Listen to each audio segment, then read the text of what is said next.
নমস্কার বন্ধুরা, রূপা simple and daily লাইফে আপনাদের সবাইকে অনেক অনেক স্বাগত। প্রতিদিনের মতো আজও চলে এসেছি একটা সম্পূর্ণ নিরামিষ রেসিপি নিয়ে। দই বেগুন। দই দিয়ে অনেক ধরনের রেসিপি তো খেয়েছেন বন্ধুরা, তবে এই দই বেগুনের স্বাদ যে কতটা সুন্দর আর কতটা লোভনীয় সেটা তো আপনাকে তৈরি করে খেয়ে তবেই বুঝতে হবে। প্রতিদিনের মতো আজও একদম সহজভাবে আর হাতের কাছে থাকা কয়েকটা উপকরণ দিয়েই কিন্তু তৈরি করে নিয়েছি এই রেসিপি। এই গরমের দিনে দুপুরে ভাতের সাথে বা রাতে রুটির সাথে পরিবেশন করতে পারবেন।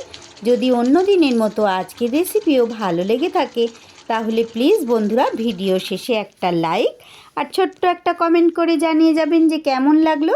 আর আজ যারা নতুন এসেছেন প্লিজ বন্ধুরা, আমার রেসিপি যদি আপনাদের ভালো লেগে থাকে তাহলে প্লিজ আমার চ্যানেলটা সাবস্ক্রাইব করে আমার পাশে থেকে যান।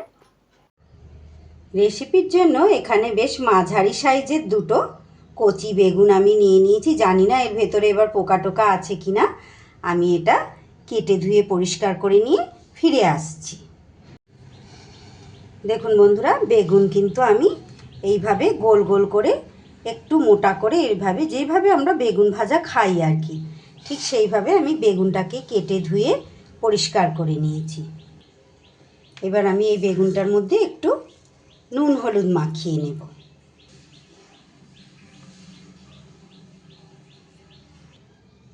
বেগুন আমি নুন হলুদ মাখিয়ে নিয়েছি। এইবার আমি গ্যাসে প্যান বসিয়ে দিয়েছি। প্যানের মধ্যে দিয়ে দিচ্ছি কিছুটা আমি রাইস ব্র্যান অয়েল। আপনারা এখানে সর্ষের তেলেও করতে পারেন এই রেসিপি। তেলটা গরম হলে আমি বেগুনের টুকরোগুলো ভেজে নেব। ততক্ষণ এখানে আমি একটা বাটিতে 1.5 থেকে 200 গ্রামের মতো টক দই নিয়েছি। দইটা কিন্তু একটু ভালো করে ফেটিয়ে নিতে হবে।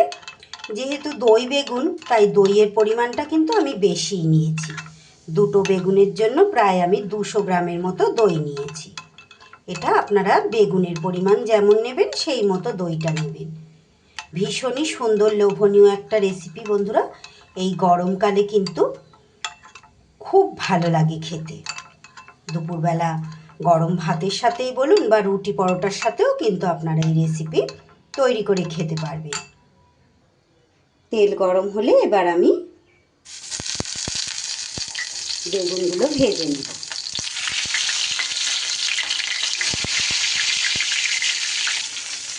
সব টুকরোগুলো আমি একসাথে দিয়ে দিয়েছি।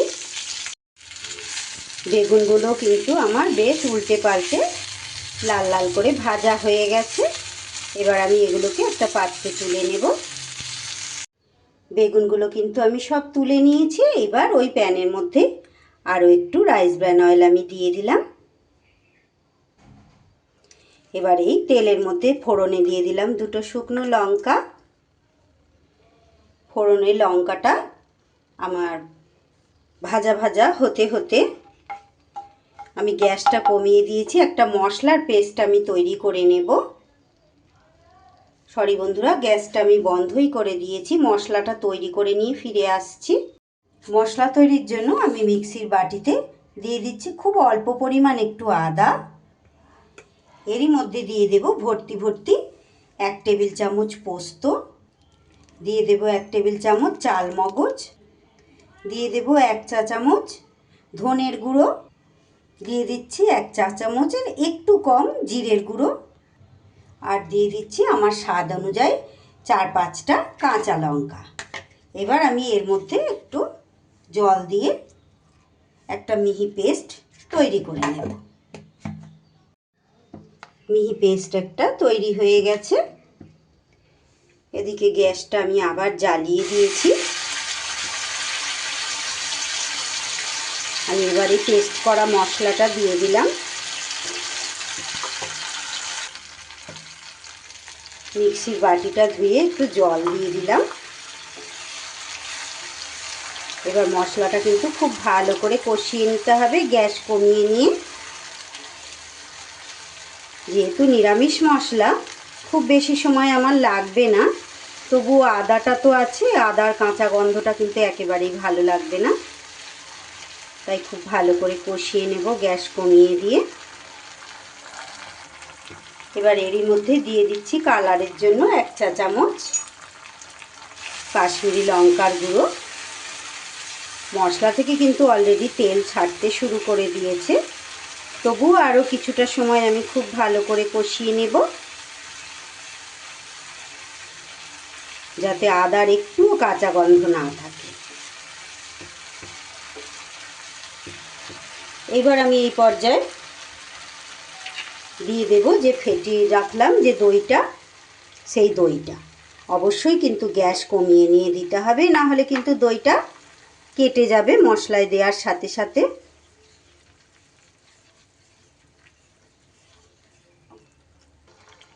এইবার আমি এখানে দিয়ে দিচ্ছি পরিমাণ মতো নুন,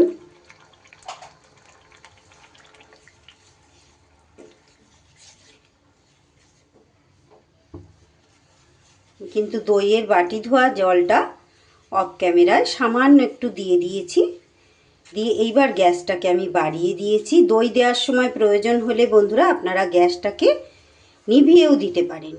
দিয়ে দইটা ভালো করে মিশিয়ে নিয়ে তারপরে আবার গ্যাসটা ধরিয়ে দিতে পারেন। মশলা কিন্তু খুব সুন্দর করে আমার কষানো হয়ে গেছে। এর মধ্যে আমি দিয়ে দিলাম, যেহেতু টক দই দিয়েছি, দই বেগুন, তাই স্বাদের ব্যালেন্স করার জন্য দিয়ে দিলাম একটু চিনি। অবশ্যই এখানে চিনিটা কিন্তু ব্যবহার করতে হবে। এবার এরই মধ্যে দিয়ে দেব আমি সামান্য পরিমাণ একটু কসুরি মেথি। কসুরি মেথিটা দিলে কিন্তু খুব সুন্দর একটা স্বাদ হবে বন্ধুরা। কসুরি মেথির গন্ধটা কিন্তু খুব ভালো লাগে এর মধ্যে দিলে। এইবার মশলাটা কিন্তু আমার বেশ ভালোভাবে কষানো হয়ে গেছে। দেখুন বন্ধুরা, আস্তে আস্তে তেলটা ছেড়ে দিয়েছে মশলা থেকে। যখনই তেলটা ছেড়ে দেবে তখনই বুঝে নিতে হবে যে মশলা কিন্তু আমাদের সুন্দর করে কষানো হয়ে গেছে।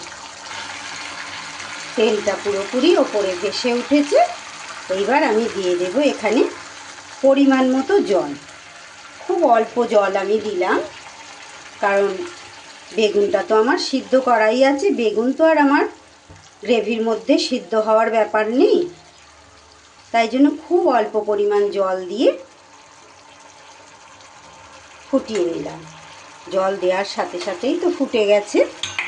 এইবার আমি আস্তে আস্তে ভেজে রাখা বেগুনগুলো দিয়ে দেব।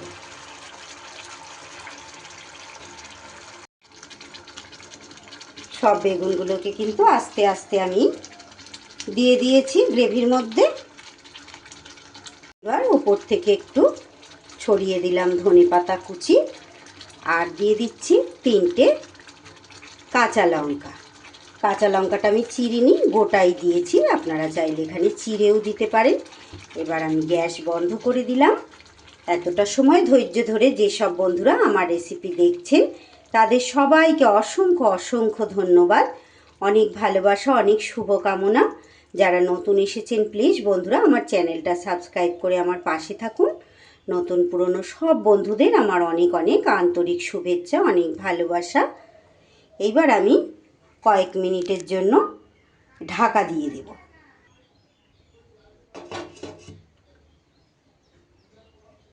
মিনিট 2 ঢাকা দিয়ে রেখে একটু বেগুনগুলো এইভাবে জাস্ট উল্টে দেব গ্রেভির মধ্যে। সুন্দর করে গ্রেভিতে মাখা মাখা হয়ে যাবে। এটা কিন্তু আরও পুরোপুরি ঠান্ডা হলে গ্রেভিটা একদম কমে যাবে, গায়ে মাখা মাখা হয়ে যাবে।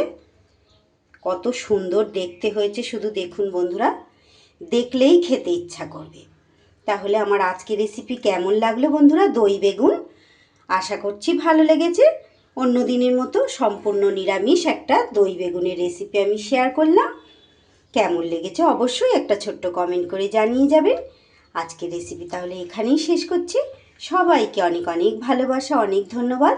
আবার ফিরে আসছি আগামী দিন এমনই সুন্দর কোনো লোভনীয় সহজ রেসিপির সাথে। ততক্ষণ আপনারা সবাই ভালো থাকুন, সুস্থ থাকুন। আর হ্যাঁ, নতুন বন্ধু যারা এসেছেন প্লিজ বন্ধুরা আমার রেসিপি যদি ভালো লাগে আমার চ্যানেলটা সাবস্ক্রাইব করে আমার পাশে থাকুন প্লিজ।